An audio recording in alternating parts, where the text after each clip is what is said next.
오늘 말씀은 요한복음 13장 3절에서 15절 말씀입니다.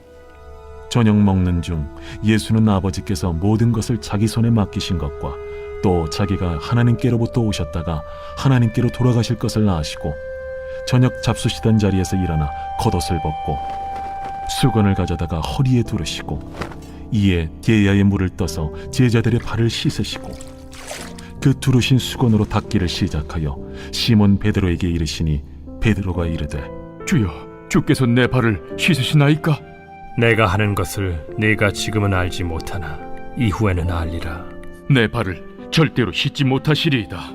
내가 너를 씻어주지 아니하면 네가 나와 상관이 없느니라. 주여, 내 발뿐 아니라 손과 머리도 씻어주옵소서.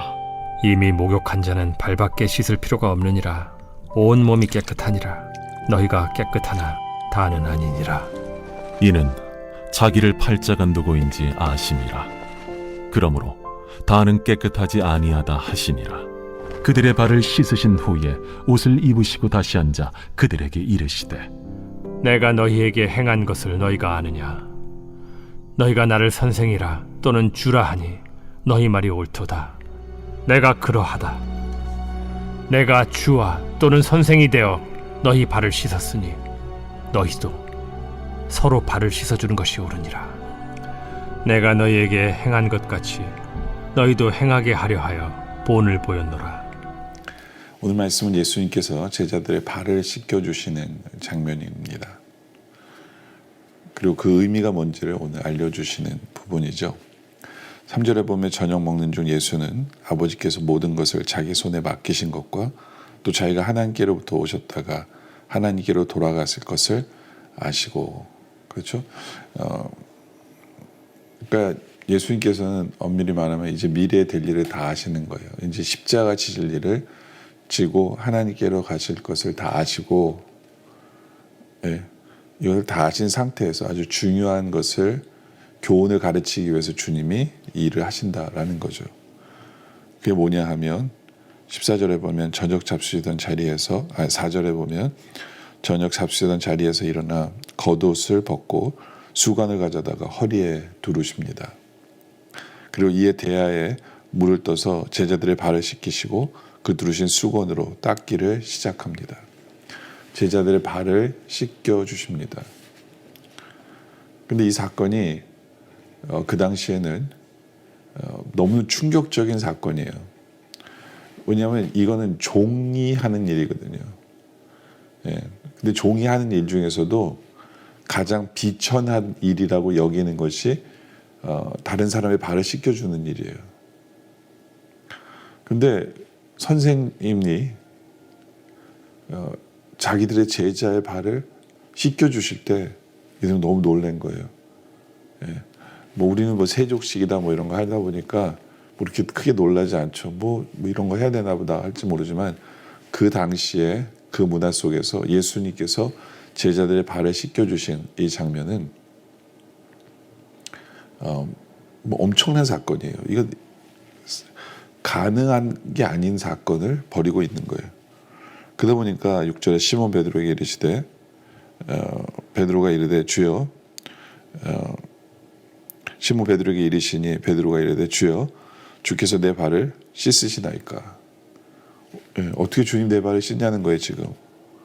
예, 말도 안 된다는 거예요. 이건 말도 안 되는 일을 어떻게 주님이 하십니까? 바로 이러한 얘기예요. 이건 말이 안 됩니다. 예. 그때 7절에 예수께서 대답하여 이르시되 내가 하는 것을 내가 지금은 알지 못하나 이후에는 알리라. 지금은 왜 하시는지 이해를 못하는 거예요. 이해를 못하는 거죠. 그러니까 이 발을 씻기는 거에는 의미와 교훈이 있다는 거예요. 의미와 교훈이 있다. 왜 발을 씻기시는 걸까요? 특히 우리가 생각해 봐야 되는 것은 이번 한 주가 고난주간이거든요. 고난주간. 왜 고난주간에 생명의 삶에서 주님이 십자가 지시는 고통의 그 고난주간에 발을 씻기는 것에 대한 말씀을 선택했을까? 이 발을 씻기신다는 의미가 무엇일까? 이 고난주간과 발을 씻기는 것과 무슨 의미가 있을까? 이거를 연관지어서 생각해 봐야 되는 거죠. 그렇죠? 의미가 뭘까? 8절에 베드로가 이르되 내 발을 절대로 씻지 못하리이다. 주님 절대로 내 발은 씻지 못해요. 그랬더니 예수님 대답하세요. 내가 너를 씻어주지 아니하면 내가 나와 상관이 없다. 그러니까 내가 너 발을 씻어줘야만 해. 그래야 내가 너랑 상관이 있어. 그러니까 베드로가 얘기를 듣고 이르되 주여 내 발뿐 아니라 손과 머리도 씻어주옵소서 라고 얘기하죠. 다 씻어달라는 거예요. 그랬더니 예수님이 그러세요. 예수께 이르시되 이미 목욕한 자는 발밖에 씻을 필요가 없느니라. 온몸이 깨끗하니라 너희가 깨끗하니 다는 아니니라 하시니. 그렇죠? 목욕한 사람은 발만 씻으면 돼 라고 얘기하는 거예요. 근데 거기에 의미가 있다는 거예요. 거기에 숨겨진 의미가 있죠. 예, 그게 뭘까? 11절에 있는 자기를 팔자가 누구인지 아심이라. 그러므로 다는 깨끗하지 아니하다 하시니라. 그렇죠? 그러니까 뭐 가룟 유다를 얘기하는 거 우리 다 알아요. 그렇죠? 근데 가룟 유다는 깨끗하지 않다라는 이 표현이 이 지금 발을 씻기는 게 뭐를 상징하는지를 나타내는 거예요. 네. 가룟 유다는 천국에 못 갔죠, 그죠? 우리가 다 아는 대로. 왜요? 가룟 유다에게는 죄 씻음이 없었어요. 죄 씻음이. 그러니까 천국에 가야 되면 죄 씻음이 있어야 돼요. 예. 근데 가룟 유다에는 그게 없었어요. 그러니까 예수님께서 발을 씻겨 주시는 그건 뭐를 상징하냐면 우리의 죄를 사해 주시는 것을 상징하는 거예요. 그러니까 좀 더 정확히 얘기하면 십자가에 달려서 우리 죄를 사해 주시는 그 주님의 은혜를 우리에게 알려주는 거죠. 그게 죄 씻음이 상징하는 거다라는 거예요. 근데 그렇게 보는 게 맞는 게 뭐냐면 예수님이 십자가 달리실 때도 제자들이 놀랐어요. 이거는 말도 안 되는 일이죠.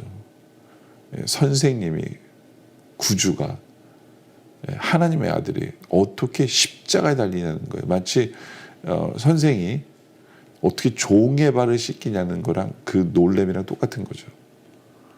예? 그러니까 예수님께서 이 제자들의 발을 씻겨주시는 이건요. 나중에 예수님께서 십자가 지심으로 말미암아 제자들의 죄를 씻겨주시는 이거를 상징하는 거예요. 그래서 고난주간에 이 말씀을 선택한 거죠. 왜냐하면 발을 씻겨주시는 것은 바로 우리의 죄를 사해 주시는 장면을 상징하는 거기 때문에. 네. 그때 우리가 생각해야 되는 게 있어요. 그건 뭐냐면 우리가 죄를 짓고 주님 앞에 회개할 때마다 우리가 그걸 생각해야 돼요. 아, 내 이 죄 때문에 주님께서 내 발을 또 씻어주시고 계시는구나. 바로 그 이미지가 있어야 돼요. 예. 왜냐하면 여기 보면 온몸은 씻을 필요가 없다. 발만 씻는다라는 것이 상징하는 게 뭐냐면 온몸은요. 목욕은 이미 했다라는 건 뭐냐면 이미 구원을 받았다는 거예요. 이미 구원을 받았다. 그러나 매번 네가 나갔다 들어오면 더러워지니까 그 발을 씻어야 돼. 이거는 구원받은 성도가 날마다 우리의 삶 속에서 죄를 짓는 부분에 있어서 회개했을 때 주님께서 씻어주시는 것을 상징적으로 얘기하는 게 발 씻어주는 의미거든요. 예. 그렇기 때문에 우리는 이런 이미지가 있어야 돼요. 내가 죄를 질 때마다 우리 하나님께서는 내 발을 씻겨주시는 거구나. 예. 우리 하나님께서 내 발을 씻겨주시는 거구나. 예. 그러니까 이 내가 죄를 짓는 것 자체가 정말 황송해야 돼요. 어떤 면에서는. 죄를 미워해야 돼요. 내가 죄를 질 때마다 주님이 내 발을 씻겨주시는 그거는 같은 거거든요. 용서해 주셔야 되니까. 그렇죠? 예. 뭐 내 발을 씻겨주시는 게 당연해요. 그건 아니죠. 당연한 것이 아니죠. 예. 우리는 그 은혜 속에 살고 있어요. 내가 죄를 질 때마다 내 발을 씻겨주시는 그 섬김의 모습으로 나의 죄를 씻겨주시는 그 주님. 바로 이 죄 씻음의 의미가 이 발을 씻는 거에 의미가 있다라는 거예요. 그 또 다른 의미가 있어요.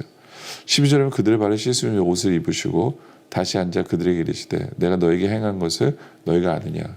너희 봤지? 라고 얘기하는 거예요. 13절에 너희가 나를 선생이라 또는 주라 하니 내 말이 옳도다. 내가 그러하다. 그 선생님으로서 본이 되기 위해서 하신 거라는 얘기예요. 그래서 14절에 이런 말씀하세요. 내가 주와 또는 선생이 되어 너희 발을 씻겼으니 이제는 너희도 서로 발을 씻어주는 것이 옳으니라. 그렇죠? 그러니까 여기에서 발을 씻어주는 것이 옳으니라 하는데 여기서 상징하는 건 뭐냐면 여기서 무슨 교훈을 하는 거냐면 죄 씻음에 대한 말씀이기도 하지만 섬김에 대한 말씀이기도 해요. 우리에게 서로 겸손하게 예수님께서 겸손히 제자들의 발을 씻겨주셨던 것처럼 겸손하게 섬겨라라는 의미예요. 물론 우리 주님의 가장 큰 섬김은 십자가에 달려 죽으심이에요. 우리 죄를 사해 주시기 위해서. 그러니까 우리 주님도 우리를 섬기셨듯이 이제 우리도 우리가 져야 될 십자가를 지고 낮아져서 겸손하게 내가 우리의 이웃을 우리 형제를 어떻게 섬길 것인가를 고민하며 살아라라고 말씀하는 거죠. 그래서 내가 너에게 행할 것 같이 너희도 행하게 하려 하여 본을 보였노라. 그러니까 우리도 겸손히 형제를 섬기는 삶을 살아라라는 거예요. 왜요? 우리는 죄 씻음의 은혜를 우리가 받았기 때문에 그 은혜 때문에 우리는 형제를 섬기며 살아가는 그냥 겸손히 섬기며 살아갈 줄 아는 바로 그러한 삶을 살아가는 우리 모두가 되어지시기를 주님의 이름으로 축원합니다. 기도드리겠습니다. 아버지 하나님, 정말 그 당시 상황에 말도 안 되는 종들이라 하는 일을 주님께서는 발을 씻겨주시는 일을 하셨습니다. 근데 그것을 통해서 우리가 이제 정말 말도 안 되게 십자가에 달리신 우리의 죄를 위해서 피 흘려 죽으신 그 주님을 바라봅니다. 웬 은혜입니까, 아버지 하나님? 나의 죄를 씻겨주신 그 은혜에 감사하고 이제 그 은혜 때문에 우리도 우리의 형제를 발을 씻겨주는 예수님처럼 겸손하게 우리가 져야 될 십자가를 지고 겸손하게 형제를 섬기는 그러한 섬김의 도를 배우는 우리들이 되어줄 수 있도록 주님 인도하여 주시옵소서. 아버지 하나님 감사합니다. 십자가의 은혜로 말미암아 우리를 구원해 주심에 주님 감사드리며 또 계속되는 기도 속에 주님 함께하여 주셨기를 바라며 예수님의 이름으로 간절히 기도드립니다. 아멘.